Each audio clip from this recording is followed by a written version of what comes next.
On va regarder les meilleures vidéos d'usine. Vous avez kiffé les dernières vidéos où on regardait comment sont faits les objets du quotidien, la nourriture dans les usines, et aujourd'hui on continue.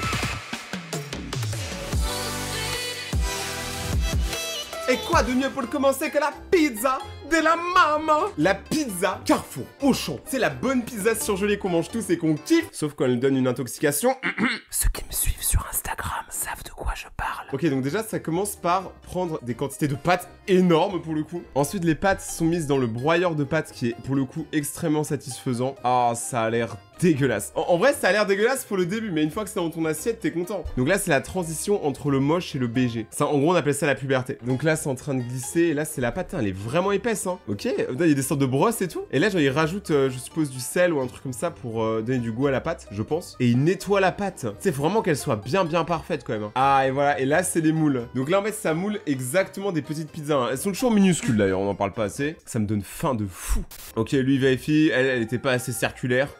C'est toutes les mêmes. Ça se voit, il a un quota. Il vérifie juste. Mec, c'est tellement satisfaisant, on dirait des tout petits tapis. J'ai trop envie de marcher dessus, je sais pas pourquoi. Ah oui, et à noter les amis, je précise de le dire maintenant. Actuellement, dans mon studio, il y a un bug. Il fait genre 40 degrés dans la vraie vie. Il fait trop chaud et je suis toujours malade. Donc si, encore une fois, je suis moins énergique que d'habitude, Rayton est malade, soutenez-moi dans les commentaires. Ok, donc là, ils sont en train... Mais en fait, le fait qu'il ait enlevé une pizza, c'est pas satisfaisant. C'est mieux s'il y a plein d'armées de pizzas, tu vois. Même là, en vrai, juste comme ça, je crois que je le mange. Hein. Pas cuite, pas traitée, ça me va. Hein. Tu vois, les pizzas, là, elles savent qu'elles sont un peu sur le tapis de la moelle, c'est pour elles. Par contre, c'est méga satisfaisant comment c'est fait, comment ils mettent le ketchup, la sauce tomate.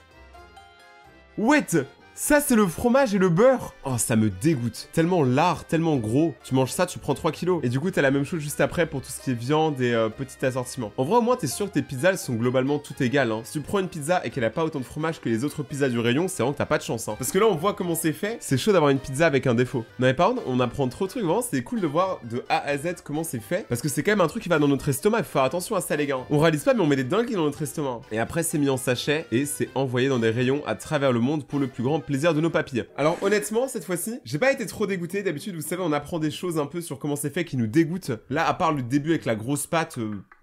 Le reste, ça va en vrai. Maintenant, à votre avis, comment est fait le jus de pomme, aka l'un des meilleurs jus du monde? Il y a toujours la team jus de pomme, jus d'orange. Et je suis désolé, mais le jus d'orange, c'est pas bon. Comparé au jus de pomme. Des fois, un petit jus d'orange, tu vois, ça met bien. Mais ceux qui boivent ça dès le matin, je vous comprends pas, c'est trop dur pour moi. Moi, les gars, j'aime le sucre, moi. Il y a que dans le jus de pomme qu'il y a autant de sucre. Waouh, regardez comment il défonce toutes les pommes. C'est abusé, mais là c'est Jackie et son tracteur. Vous avez vu comment il les ramasse, par contre? Donc, en fait, ils utilisent vraiment des gros souffleurs pour les mettre en tas et après, ils les mettent dans un encore plus gros tas dans un camion. En vrai, je trouve ils le mettent dans le camion en mode nager dans les pommes. Mais ils ont des gros camions comme ça. Hein. Tu sais, on croit trop. Et dans les pubs, on voit toujours des gens, par exemple, prendre une pomme à la main de l'arbre, la découper, en faire un jus. Pas du tout. Là, c'est à base de moissonneuse-batteuse. C'est comme ça que sont vraiment faites les pommes écologiques. Mais c'est trop satisfaisant. En vrai, c'est un des métiers les plus drôles du monde, je pense. Donc là, toutes les pommes sont mises dans le broyeur et elles sont nettoyées apparemment.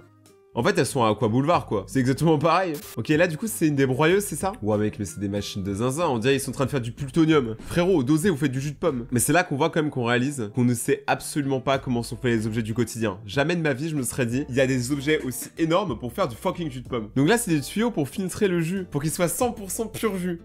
Ah, ça a l'air bien concentré quand même, hein. Ok, et après, ils font les bouteilles et ils les envoient à l'expéditeur. Les gars, le jus de pomme, c'est un truc de ravager quand même. Mais dans le même cas que les jus de pomme, comment sont faits les cornichons? Donc là, il y a une machine qui ramasse du coup tous les cornichons de la région, bien évidemment. Je savais même pas que c'était sur des toutes petites plantes comme ça. Oh, wesh, mais ils sont énormes! Les gars, ça va me faire complexer sur la taille de mon cornichon. Ça a l'air trop d'art. En plus, regardez, vous avez vu comment ça gicle le cornichon? En fait, ils ont rempli des vraies tonnes, hein. Lui, on l'appelle le transporteur. Il transporte les cornichons à travers tout le pays. Il a jamais rigolé, il a jamais perdu un seul cornichon de la cargaison. Et là, du coup, les cornichons, ils sont découpés dans des grosses découpeuses broyeuses. C'est triste, hein, pour un cornichon de terminer sa vie comme ça. Ah, il y a lui, encore un mec qui vérifie si les cornichons sont dégueulasses ou pas. Mais vraiment, je vois aucune différence entre ceux qu'elle ramasse et ceux qu'elle ramasse pas. Et d'ailleurs, pourquoi c'est toutes des femmes? C'est quoi cette discrimination? Nous, les hommes, on n'a pas le droit de juger les cornichons. Et après, c'est mis dans les bocaux. Ils disent pas dans les bocaux de cornichons, c'est quoi le truc blanc, là? Vous savez, il y a toujours une sorte de... Il y a toujours ce truc-là, là, le truc blanc. C'est quoi? À Skip, c'est un oignon. Regardez la moitié! Ils perdent la moitié des cornichons, ils savent pas viser. En vrai, c'est méga satisfaisant. On pourrait tous regarder ça pendant des heures, mais on n'a pas des heures. On passe à la vidéo suivante. Alors celle-là, les gars, je l'ai jamais regardée. Et la vidéo, regardez juste l'intro, elle paraît bien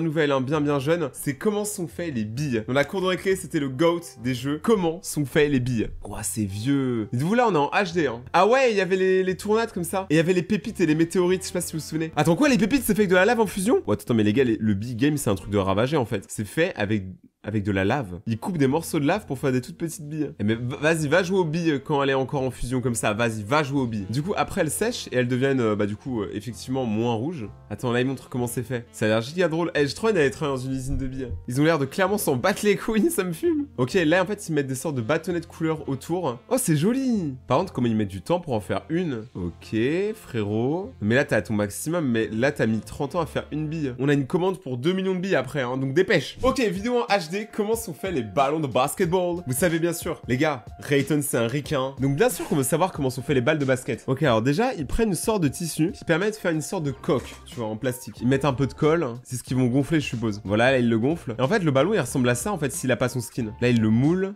Oh! Il est passé de moyen à très circulaire. Wesh, Spider-Man, il a aidé à la collection. On dirait vraiment une collaboration avec Spider-Man, c'est méga stylé. C'est quoi ça? Oh! On dirait de la mousse à raser, c'est méga satisfaisant. Est-ce qu'ils vont s'en servir pour faire, du coup, le contour de la balle? Ah ouais, donc c'est vraiment fait morceau par morceau, quoi. Il les place comme ça, et après, il place la boule à l'intérieur, il la gonfle pour que ça prenne la forme, c'est incroyable. Il a fait un œuf à la coque. Par contre, on réalise pas comment c'est méga difficile, hein. Je sais pas si c'est plus dur de faire une balle de basketball ou de football, mais je pense que les deux sont tout autant difficiles quand je vois comment c'est galère celle de basket. Ouais, ok, là ça ressemble de plus en plus à une balle qu'on connaît. Donc là, ils ont mis le grip, le logo bien évidemment, d'une marque que personne ne connaît. Un petit test pour voir si c'est bien gonflé et let's go. Ta balle, elle a l'air un peu raplapla, frérot. Je l'achèterai clairement pas pour faire une game. Maintenant, un truc méga intéressant. Comment sont faits les Kit Kat? Ok, donc là d'abord, ils commencent par faire le biscuit. Et après, ils vont tremper le biscuit, tu connais. Putain, il y en a vraiment beaucoup, hein. En même temps, on réalise pas mais le nombre de Kit Kat qui sont produits par jour dans tous les distributeurs automatiques qu'il y en a, dans toutes les boutiques. Franchement, je pense que même la nuit, ils arrêtent pas les usines, hein. Je pense qu'il y a des gens qui utilisent les usines, même la nuit. Wow, la dose de chocolat, dosée.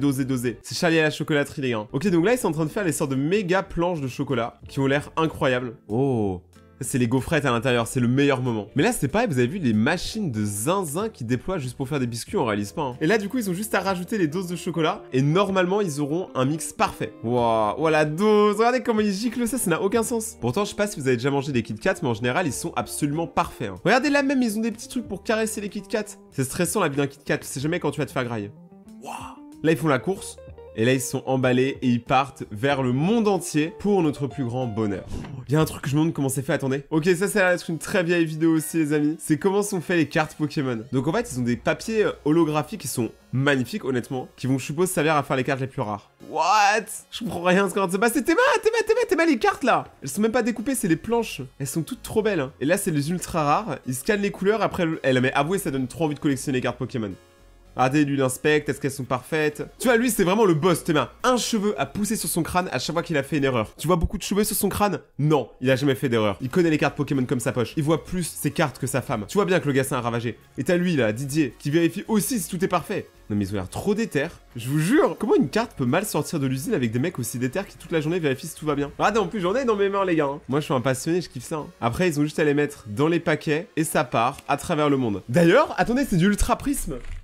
J'ai ce paquet de Pokémon Ultra Prisme sous blister que j'ai pas déballé parce que moi je les collectionne. Et je me dis, je suis un vrai fan. D'ailleurs, si jamais vous êtes un petit fan de moi, vous pouvez utiliser le code créateur TheRayton dans la boutique Fortnite Epic Games ou Rocket League, etc. Ça, c'est la liste des dernières personnes qui sont abonnées à ma chaîne. Si vous voulez rejoindre la liste et passer dans la prochaine vidéo, abonnez-vous, activez la cloche, regardez mes autres vidéos qui s'affichent juste là et on se retrouve très bientôt pour de prochaines vidéos. C'était Rayton et...